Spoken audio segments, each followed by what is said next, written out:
జమ్మంతినాదం cinema audio విడుదల కార్యక్రమం హైదరాబాద్లోని రావి నారాయణ రెడ్డి ఆడిటోరియంలో జరుగుతోంది. ఈ కార్యక్రమానికి సినీ పరిశ్రమకు చెందిన అతిరథ మహానుభావులు హాజరయ్యారు.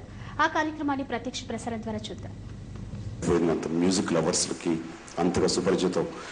ఆ మాటతోటి ఈ రోజున ఒక సినిమా రావటం, అది మ్యూజికల్ హిట్ గా రూపొందడానికి కీరవాణి గారు తమ వంతు ప్రయత్నం చేయటం, దాన్ని తెరకెక్కించే ప్రయత్నం రాఘవేంద్ర గారు చేయటం, అది మోహన్ బాబు ఆయన వెనక్కి ఒక స్టెప్ వేసి తన పుత్రికని అమ్మాయిని ముందు పెట్టి ఆ ప్రయత్నం చేయడం చూస్తుంటే ఇవన్నీ విజయం అన్నది తథ్యం అని కనబడుతుంది. నాకు ఎందుకు ఆ ఇన్ట్యూషన్ అంటే, సాంగ్ ఫస్ట్ సాంగ్ చూడగానే ఒక సూపర్ హిట్ సినిమా అల్లరి మొగుడు గుర్తొచ్చింది. అందులో కూడా నాగేష్ అండ్ మన మోహన్ బాబు ఇద్దరు పోటాపోటీ పడి పాట పాడతారు. చూడగానే ఒక గుడ్ ఫీలింగ్ వచ్చింది నాకు. ఆ తర్వాత చూసిన ప్రతి సాంగ్ అదే రాఘవేంద్ర గారి దర్శకత్వంలో ఉన్నటువంటి పెళ్లి సందడి గుర్తొచ్చింది నాకు. పెళ్లి సందడి అప్పట్లో ఎంత మ్యూజికల్ హిట్ అంటే అంత ఇంత కాదు. ఈ రోజు కూడా దాని రికార్డ్స్ అంటే ఒక ఆడియో సేల్స్ రికార్డ్స్ ఇప్పటికీ అది ఇంటాక్ట్.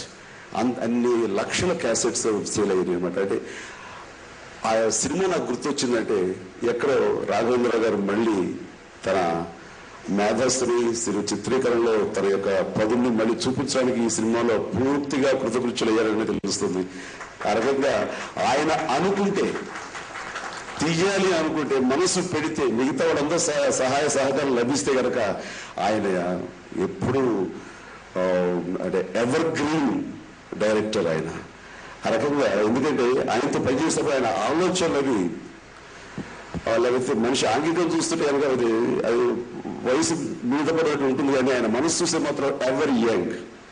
ఆయన ఆలోచన లేకపోతే ఇన్నాళ్ళ తర్వాత రాఘవేంద్రరావు గారు ఇప్పటికే ఒక కాంటెంపరీ లవ్ స్టోరీ, అది మ్యూజికల్ లవ్ స్టోరీ తీశారంటే కనుక ఆయన ఆలోచనలు కానీ ఆయన రొమాంటిక్ ఆ మనసు కానీ అదంతా కూడా ఇందులో కలబోసి ఖచ్చితంగా ఈ సినిమా ఆద్యంతో చాలా బాగా చూపించుంటారంటే ఎలాంటి సందేహం లేదు.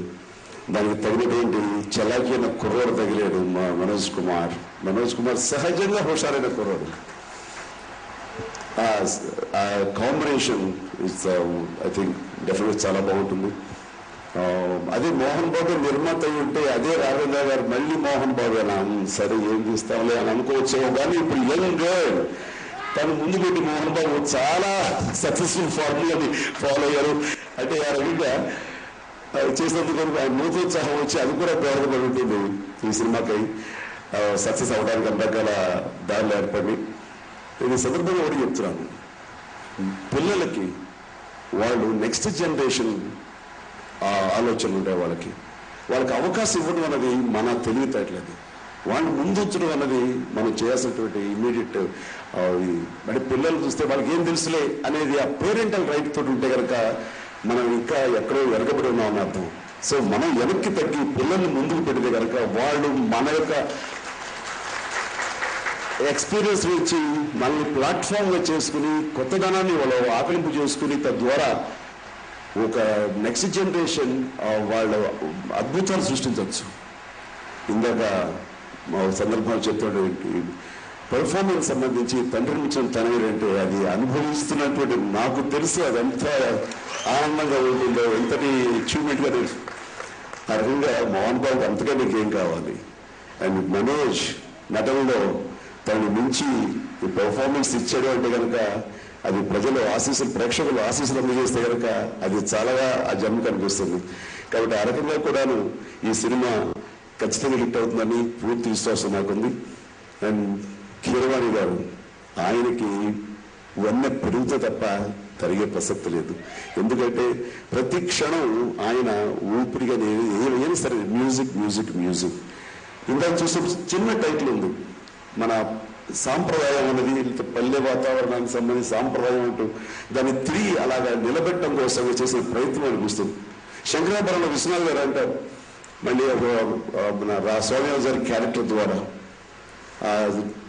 మోడర్నైజేషన్లో ఈ రోజున పాశ్చాత్య దిశగా వెళ్ళిపోతుంది. దాన్ని కొంత వాళ్ళు ప్రయత్నం చేసి దానికి తమ వంతు బాధ్యతగా దాన్ని మళ్ళీ తిరిగి ఆ సత్సంప్రదాయం సత్సంగీతాన్ని నిలబెట్టే ప్రయత్నం చెప్పేసి ఆ రకంగా ఈ రోజుల్లో మ్యూజిక్ అనేది అడ్వాన్స్మెంట్ అవుతున్నా సరే ఎక్కడ పొల్యూట్ అవుతున్న మాట కూడా వాస్తవం.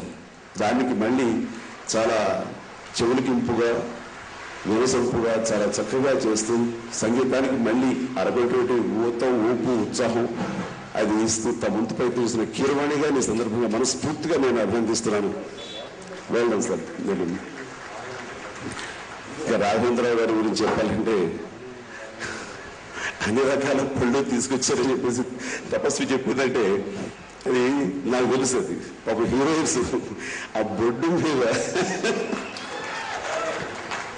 అన్ని రకాల పళ్ళు పెట్టి కొడతారు. నేనంతా మాట్లాడుతాను అలా పంపు తీసి పైనాపిల్ తీసుకొచ్చారు, చాలా కష్టం బ్లడ్ షెడ్ అయిపోతుంది చెప్పేసి. అంటే అది ఎన్ని సంవత్సరాలు చూస్తున్నా సరే అది ఆ రొమాన్స్ అనేది ఆ రొమాంటిక్ ఫీలింగ్ రాఘవేంద్ర గారిలో అది చాలా చక్కగానే ఉంటుంది. దానికి వయసు అంటూ లేదు. ఆ రకంగా అమ్మాయిని చూస్తుంటే కూడా చాలా గ్లామరస్ గా ఉంది అండ్ వండర్ఫుల్. ఏంటంటే తను తాప్సీ తను ఒక తపన ఉందని కనబడుతుంది. లేకపోతే అంత తపన లేకపోతే కనుక తను తెలుగులో మాట్లాడాలన్న ప్రయత్నం చేస్తూ మనల్ని ఇంప్రెస్ చేయాలనుకుంటుందంటే కనుక ఎక్కడో తను పడే తపన అది ప్రతి ఒక్కరూ అప్రిషియేట్ చేయాలి. ఆ రకంగా తను నాకు ముక్కులు ఇంగ్లీష్లో మాట్లాడిన సరే అదేమనుకోరు, అలా కాకుండా తెలుగులో మాట్లాడి ఆ ప్రయత్నం చేసిందంటే కనుక that it's self shows. So ఆ జీల్ అది ఉందనే సంగతి మనకు తెలుస్తుంది. ఆ రకంగా అదే ఆ అమ్మాయిని మంచి స్థితికి తీసుకెళ్తున్న సందర్భంగా నేను మనస్ఫూర్తిగా నేను తనని అభినందిస్తున్నాను. అండ్ ఇంకా లిరిసిస్టులు ఉంటే కనుక చంద్రబోస్, అదేవిధంగా అశోక్ తేజ్, వీళ్ళందరూ కూడాను వండర్స్ క్రియేట్ చేయగలరు. ఈ రోజున వేటూరి గారు మనకి లేరు, ఆయనతో పాటే సాహిత్యం కూడా మనకు దూరం అయిందనో ఎక్కడో భావం ఉన్నా దాన్ని మళ్ళీ వారి వంతు ప్రయత్నంతో తిరిగి ఆయన లేని లోటుని తీసుకొచ్చేటువంటి ఏం లిరిసిస్టులు వీళ్ళందరూ. సో వీళ్ళు కూడా మనస్ఫూర్తిగా అభినందిస్తూ ఇందులో చంద్రబోస్ రాసినటువంటి కాంటెంపరీ పరిస్థితులు ఎలా ఉన్నాయి అనే దాని మీద రాసిన పాట నిజంగా చాలా ఎమోషనల్ గా ఉంది. ఇంకా రొమాంటిక్ గా తమాషా సాంగ్స్ చాలా ఉన్నాయి, బీట్ ఓరియంటెడ్ సాంగ్స్ చాలా, ఫోక్ సాంగ్స్ చాలా బాగున్నాయి. ఐ థింక్ ఇది మ్యూజికల్లీ పెద్ద హిట్ అవుతుంది. ఇది ఇంతమంది ఇలా కలవటం, ఇంతమంది రావటం అనేది మోహన్ బాబు మంచితనం, మోహన్ బాబు కలుపుగోలుతనం, అందరూ కలిసి ఉండాలని నా ప్రయత్నం.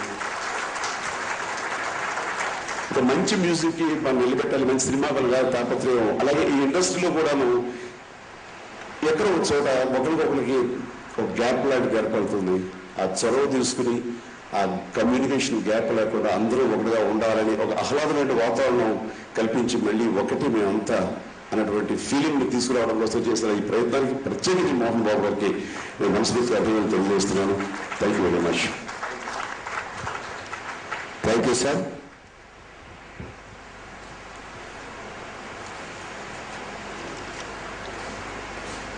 ఒక్కసారి సినీ పరిశ్రమ నుంచి వేరే వాతావరణానికి వెళ్ళి ఇక్కడికి వచ్చినందుకు మాతో ఆనందం పంచుకున్న చిరంజీవి గారు ఎంత ఆనందం కలుగుతుందో, అలాగే మాకు కూడా ఒక్కసారి మీరు అలా సంచారం చేసి వచ్చిన మీ మేఘంలాగా ఇక్కడ కూర్చున్నప్పుడు మాకు మీరు మళ్ళీ మా సమక్షంలో ఉండడం మాకు చాలా ఆనందంగా ఇస్తాం. చిరంజీవి గారు చాలా ఆనందం.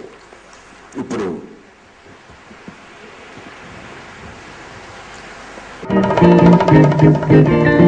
Thank you.